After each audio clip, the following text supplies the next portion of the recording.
Assalamualaikum warahmatullahi wabarakatuh. Saya Panji Sapitra, NIM 242035 dari Program Studi Agroteknologi.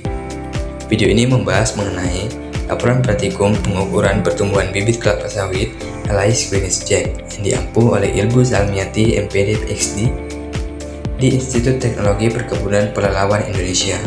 Latar belakang: kelapa sawit Elais Greenish Jack merupakan salah satu komoditas perkebunan strategis di Indonesia yang berperan penting dalam mendukung perekonomian nasional melalui kontribusi terhadap devisa negara, penyediaan lapangan kerja, serta pengembangan wilayah pedesaan. Fauzi et al. 2012. Tahap pembibitan merupakan fase awal yang sangat menentukan keberhasilan pertumbuhan dan perkembangan tanaman kelapa sawit di lapangan. Bibit yang tumbuh dengan baik pada fase ini akan memiliki sistem perakaran yang kuat, batang yang kokoh, serta daun yang berkembang optimal. PAHAN 2012. Tujuan praktikum: 1. Mengukur parameter-parameter pertumbuhan bibit kelapa sawit secara akurat. 2. Menganalisis perkembangan morfologi dan fisiologi sebagai indikator kualitas bibit.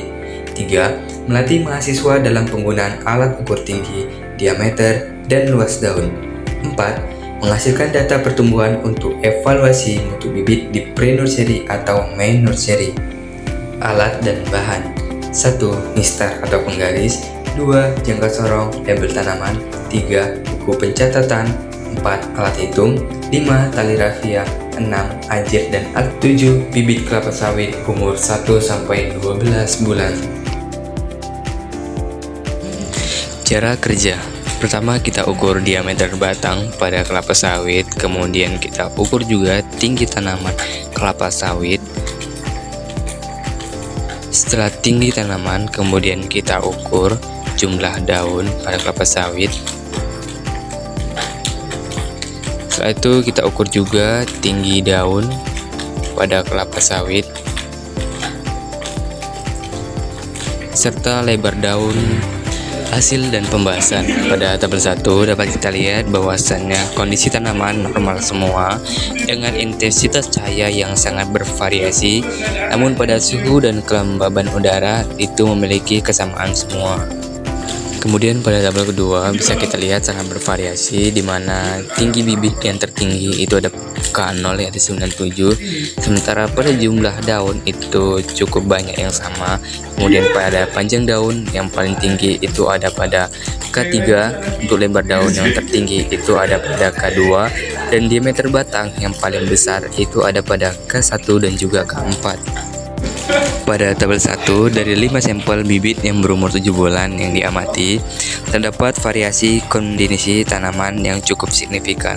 Sampel A10, A13, dan A14 menunjukkan kondisi normal dengan intensitas cahaya yang baik. Sementara sampel A11 mengalami pertumbuhan lambat dengan intensitas cahaya 50 lux, dan A12 dalam kondisi bercak. Kemudian praktikum ini dilakukan dengan 3 perlakuan, yaitu pada tanggal 29, tanggal 13, dan tanggal 27.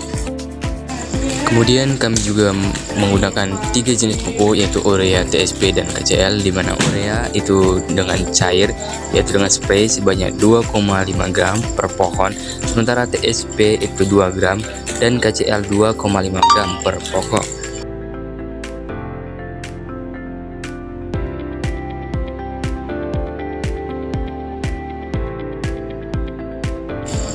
Dari ketiga tabel tersebut, pada pertumbuhan tinggi tanaman dapat kita lihat bahwasannya menunjukkan respon yang beragam terhadap pemupukan, di mana pada minggu pertama sampel A10 yang kontrol tanpa pupuk itu memiliki tinggi 97 cm, A12 dengan pupuk cair 96 cm, dan A13 dengan pupuk padat 96 cm. Dan pada saat minggu ketiga, A12 itu menunjukkan pertumbuhan tertinggi, yaitu mencapai 103 cm, diikuti dengan A10, A13, sedangkan A11 yang terendah yaitu 79 cm. Dan di minggu kelima, A12 tetap unggul dengan tinggi 111, menunjukkan bahwa pemupukan cair memberikan respon pertumbuhan yang lebih baik. Pada perkembangan jumlah daun pada semua sampel relatif stabil, berkisar antara 11 sampai 12. Selai sepanjang periode pengamatan, Sampel A10, A11, A13, dan A14 mempertahankan 11-12 daun.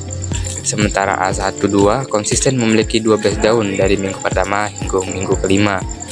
Dan pada pertumbuhan panjang dan lebar daun, menunjukkan peningkatan yang konsisten pada semua sampel.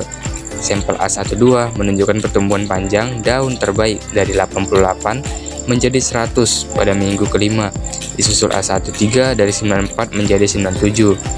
Serta untuk lebar daun, A12 juga menunjukkan peningkatan tertinggi dari 47 sampai 57, sementara A1 meningkat dari 34 ke 55 cm. Pada diameter batang, mengalami peningkatan signifikan sebagai indikator penguatan struktur tanaman. Pada minggu pertama, diameter berkisar 3 sampai 3,3 cm, kemudian meningkat menjadi 10 sampai 12 cm di minggu ketiga, dan mencapai 18 sampai 21 cm di minggu kelima. Sampel A12 menunjukkan diameter terbesar, yaitu 21 cm.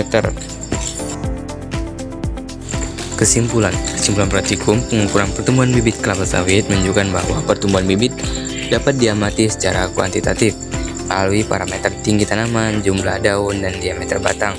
Hasil pengukuran juga menunjukkan adanya peningkatan pertumbuhan seiring waktu yang dipengaruhi oleh kondisi lingkungan, ketersediaan unsur hara, dan teknik pemeliharaan. Dengan demikian, pengukuran pertumbuhan bibit secara berkala penting dilakukan untuk menilai kualitas bibit dan menentukan kesiapan bibit kelapa sawit untuk tahap pembibitan selanjutnya.